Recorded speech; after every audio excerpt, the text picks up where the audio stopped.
పేరు అర్జునుడు. అతను ఒక బిచ్చగాడు. అతను తన నగరాన్ని విడిచి వెళ్ళాలని ఆలోచిస్తున్నాడు. అతను ఎక్కడికో వెళ్తున్నాడు కానీ ఎక్కడికి వెళ్తున్నాడో అతనికి తెలియదు. అతను విశ్రాంతి తీసుకోవడానికి ఒక పెద్ద చెట్టును కనుగొన్నాడు. ఏనుగు తన మెడకు తాడు వేయడంతో అతను హఠాత్తుగా మేల్కొన్నాడు. కుమారుడు లేడని, కానీ తన గొప్ప ఏనుగు తదుపరి రాజును ఎన్నుకుంటుందని రాజు ప్రకటించాడు. అర్జునుడు పెళ్లికి, కొత్త రాజు కావడానికి సిద్ధమవుతున్నాడు.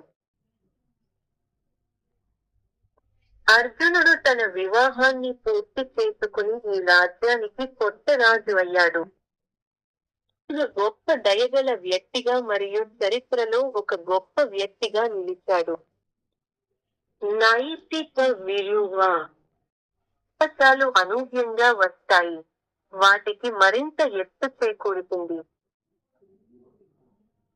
ముగింపు.